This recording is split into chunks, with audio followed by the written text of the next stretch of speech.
Hi guys, good morning. So it's Wednesday, July 24 at eto na nga ang maganap sa buhay. Ano oras na ba? Mga 7:30 na yata nagising kami ng before 6. Actually, pagising-gising ako kagabi, pero masarap naman yung tulog ko. So natulog kami ng mga 12 o'clock na ating gabi. Wala nang ulan and kahapon ng hapon, ewan ko kung makakapaglagay ako ng picture here anywhere. As usual, dito ako sa amin, nasa Cainta, Cainta area. Malapit kami sa mga bahaing village, pagkakapit-bahay na bahaing village. But ano naman dito, may year na walang baha, may year na talagang may baha pero carry lang. Tapos yung street namin ay dulo kami ng village. So, mga pa-Antipolo side na. Ano kami, medyo kumbaga sa village, mga isa kami sa medyo huling, yung street lang namin medyo yung side namin sa street, kasi may part yung street na sa bandang kabilang dulo, yun yung talagang isa naman sa pinakaunahing bahain. Pero sa side namin na to na street na sa kabila, medyo matagal kami bumaha. Kumbaga, marami ng ibang baha, tsaka sa amin babaha, parang ganon. So, eto na nga, parang replay tayo ng, ano ba yung, parang simula kasi tumira kami dito 2017. Pinakamalalang baha namin dito is Ulysses 2020, mga November, mga ganon. Hindi naman, never pa namin experience na pumasok dito. Ay no, ang dilim mo. Never namin experience na pumasok yung baha dito kasi napakataas po. Siguro pag nasa taas ka, sa terrace namin, pag nakita mo, talagang puro tubig na lang sa labas. So, isipin mo parang ang makaupo nga, ang lalala na ng sitwasyon. But, dito sa loob namin, as in sa garahe, wala pa. Tapos, siguro pagka mga nasa bewang na sa labas, tsaka may, depende sa tao, 7-footer ka, wala pa dito, diba? I mean, depende sa tao, but I mean, yung usual na height, pag nasa bewang na sa labas, tsaka lang siguro meron na dito sa konti sa garahe. Pero kasi pagpasok ng garahe, ayan sa amin, wait, pakita ko na. So, ayan, kakawalis ko lang ng isang araw. Ang dami ulit, syempre, mga pa-shower ng ating mga ferns. So ganito po kataas. Ito, second step. Ayan, may dalawang step pa yan. Tapos, tsaka dun sa garahe. Kanina, nagising kami. Pagtingin ko, wala pa yan dito sa loob. Nasa labas pa. Medyo kayo pumapasok na siya ng very, very light. So, nasobrahan na sa dilig ang mga plants ko. Yung isang fern ko na nandito ay nailagay ko na doon. Yan. So, masaya naman sila bukod sa mga ibang tao, syempre. Dahil hindi masaya ang may baha. But kami dito, safe na safe. Matagal. Pero yung Ulysses, umabot yan hanggang dito. Saan ba? Dito, umakyat dito yan hanggang dito. So, yun ang pinakamalala. Pero ngayon, sana naman tumigil ang ulan kasi pag hindi, syempre, papasok na yan dito. That time, nakapasok pa dito yung sasakyan namin sa loob. So, never pang inabot. Or before Ulysses pa nga ata, yung meron pang isa yung nandito yung sasakyan namin, hanggang gulong lang nun. Pero ngayon, sana naman, medyo mina yung ulan. Pero palakas-lakas ayun guys.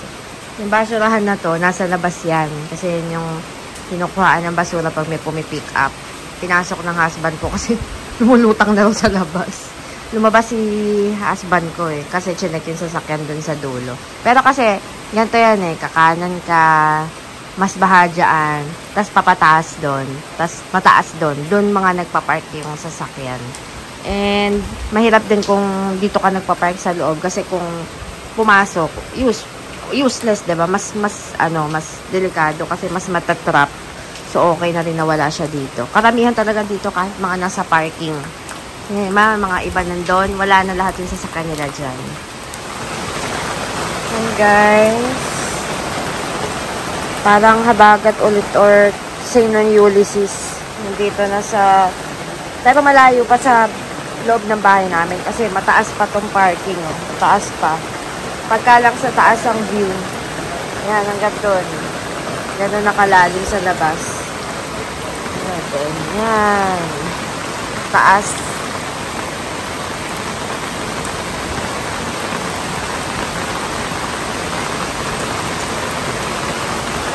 Yan, ganyan pa kataas.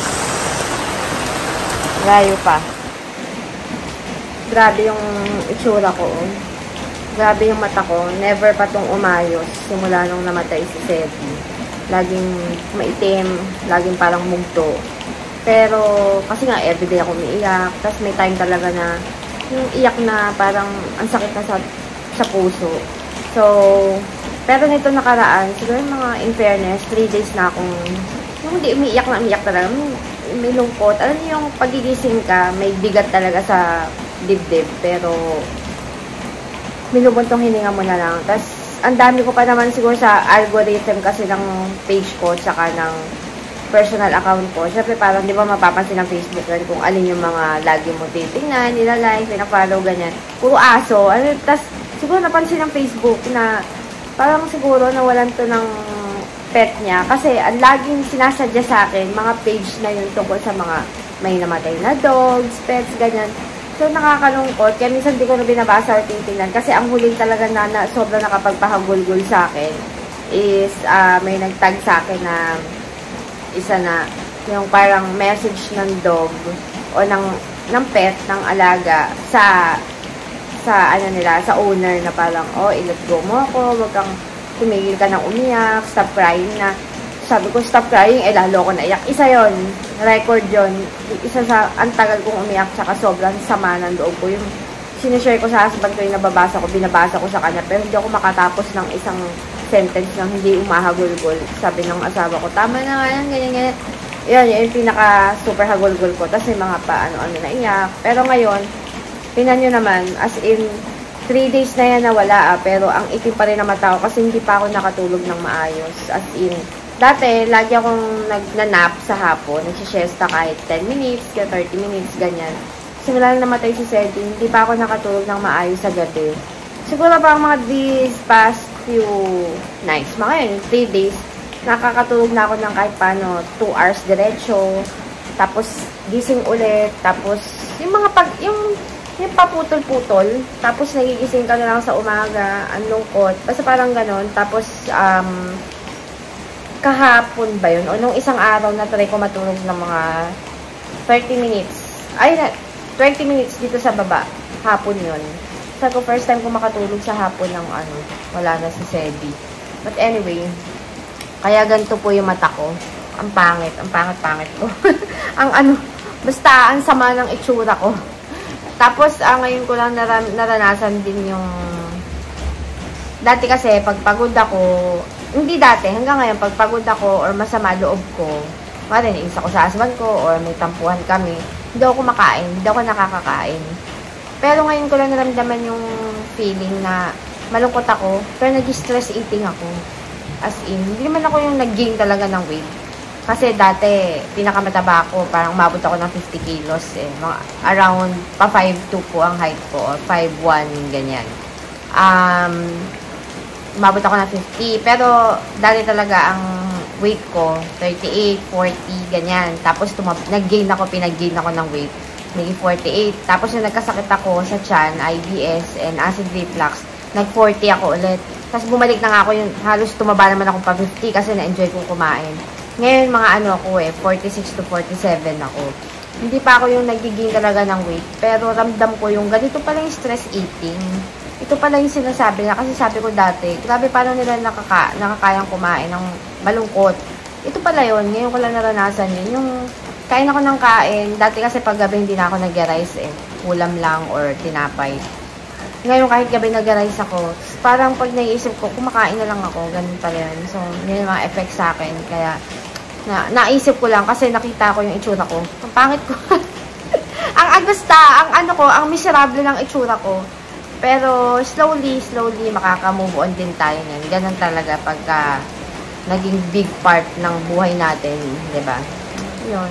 Kaya dati, nung binlog ko yung, tawag doon, yung nga yung baha noon, 2020, sabi nga parang, alis na kayo dyan. Hindi naman po every month bumabaha. meron pa nga parang mga 2 years magkasunod, wala talagang bahay. Ulan-ulan lang, ganun, chill na ulan. Pero although sa ibang street, meron. Pero dito nga sa amin, dahil mas mataas dito, wala. Last year, parang wala rin masyado. Doon lang, yung meron sa gutter-gutter, ganun. Pero dito wala. So, hindi naman kailangan, hindi siya reason for living, charot. Reason for, hindi selling eh, reason for living. Hindi. Kasi ano naman dito, parang maayos naman, tahimik, ganun. Maganda ang ambience, wow. Dulo kasi kami, so, minsan pag sa village maganda yung dulo kasi hindi ka daanan ng mga tricycle, hindi ka daanan ng mga sasakyan, diba? Andes taga dito talaga. Although may resort kasi dito sa street namin. So, yun lang yung parang, pero sa dulo pa yun. And, yeah, never pa naman namin in 7 years na umabot sa loob. Never, as in never sa loob. Kahit nga dito yun nga, yung Ulysses noon, nagnutangan yung mga plants ko lang sa dulo. Pero inalis namin. Hinayaan ko lang yung mabibigat na plants. Marami pa akong plants ng mga fig tree, mga kung ano-ano sa dulo. Yun. Ay, mga Calathea pa nun. Yun yung mga time na yun. mga time na yun. Pero ngayon, yan. So, yung pinakita ko, next, ipapakita ko yung yung video sa labas. Mas nauna kong videohan yun kanina. Bago kong mag-start. Bago kami mag-breakfast. And, pag sa taas talaga, parang ang lala ng sitwasyon. Punta tayo sa taas. Tulog pa yung baby. Tulog pa si Rafa. Dahan-dahan tayo. So, ayan po. Pag dito sa terrace ka tumingin, from dito, parang ang lalala na ng sitwasyon. Yan. Yan, dun sa harap namin, nung Ulysses, pinasok sila dati. Pinasok yung loob ng bahay nila ng baha. But kami, hindi pa. Parang yun nga yung sinasabi ko na hanggang first step ng papasok sa bahay namin. Yan. Yung garden nila, binaha na din. Pero dito sa amin, wala pa. Ayun, nandun na. Kanina yung na-video ko na una, yun yung nasa labas. Yun yung nasa labas. Nandun pa. Ngayon, pumapasok na siya. Nung Ulysses, actually pala, nung Ulysses, kailan ba yun? May dalawa dito na sobrang taas ng baha eh. Na hindi pumasok. Ba't nung Ulysses parang hanggang dito? Hindi ko tuloy matandaan. Basta yung may sasakit pa kami dito. Yun yung mas mataas kasi yun nga hanggang first step inabot. But anyway, yan. Ganyan po dito. Actually, itong part namin to, ito yung pinakamataas. Dito yung last na binabaha sa street. Doon sa dulo doon, mas mataas na doon. Andun yung resort sa dulo. Tapos doon sa dulo doon, mas mataas din doon. Ewan ko ano meron sa amin dito. Dito yung last. Kagabi, di ba, ang tagal hindi umulan, huminto yung ulan, mga before 3, nag-start yung ulan. Doon na lang sa gutter talaga. Wala nang, wala basta ako. Doon na lang yung may ulan. Doon na may ulan. Doon na lang may baha. As in, tuyo na dito. May sasakyan pa nga dito kagabi. Yan. Tapos, yun, dire-diretso pagising namin, mas mataas na. 3 steps kasi yan eh, yung sa tapat namin na yan. 3 steps yan. Pantay lang siya ng first step sa baba. Ngayon, wala na, hindi mo na makikita. Pag ganyan na, ibig sabihin, malala ng sitwasyon. Ito pala si Beyonce, ang daming usbong. Diba? Actually, pangatlong buhay niya na to. Third life niya na to kasi nung una, di ba parang na-sunburn yan, mga 2021. Tapos ang natira parang ganito lang. Tapos sinayaan ko lang siya umusbong. Ang dami na nito, parang, ito yung first batch. Second life. Tapos, parang nalagay ko siya sa natago ko yung part na to sa natakpan. Yung may shelf pa ako. Parang nalumlum siya, nalusaw. Di nawala na naman. Ito lang yung natira. Ang dami na nun sana, puno na sana to. Ito lang yung natira. Ayan. Tapos ito na yung, third life. Ayan. Hindi ko to nilalagyan na, Osmo coat lang nalagay dito. Hindi niya kaya yung tapang ng Miracle Grow. Nag-yellow siya. Tapos, ang cute na may pa-fern pa dito. Pagka ready na siya, ibababa ko na siya. Maganda lang kasi dito, natutuluan siya ng tubig ng aircon. Ayun o, yung tumutulo dito. Tapos, pag umuulan, naanggihan. Ilang araw ko na itong hindi dinidiligan. Naanggihan siya lagi. O, diba? Hindi ko na kailangang magdilig. Ayan, ang kapal niya na. Ang dami pa dito. Pero dati kasi nung bagong bili ko to, pati dito, may grow points talaga siya. May mga puno-puno. Ngayon, dito lang sa gitna nagkaroon. Dinagdagan ko na nga ito ng ito ng ganito. Ayan. Ang ganda. May future ka anak. Ay, may tassels na siya sa ano. Pero ang tagal talaga niya mag-grow. Oh. Tagal. So, ayan po tayo nag-uulat dito sa Kainta. Dito po tayo sa Kainta. Yan. Naantay ko ang aking asawa. Wala daw baha doon sa pinag-parkingan niya. Yung sa kabilang village. Pero may connecting gate kasi dito doon. So, malapit lang. Yan. So, yun lang guys. Update din yan sa mga may relatives dito sa banda dito. Para makita nyo. Sa mga iba dyan, siguro medyo familiar yung place. But, hindi kami sabihin saan kami mismo. Basta, ano kami. Kainta area. The resort area.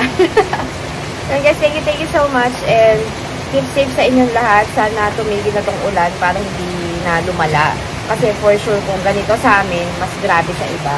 Again, sa mga pasulap-sulap sa video, malayo po sa loob ng bahay namin. Napakataas pa po dyan, as in. Tapos may another step pa sa mismong main door. So, thank you so much and keep safe and God bless.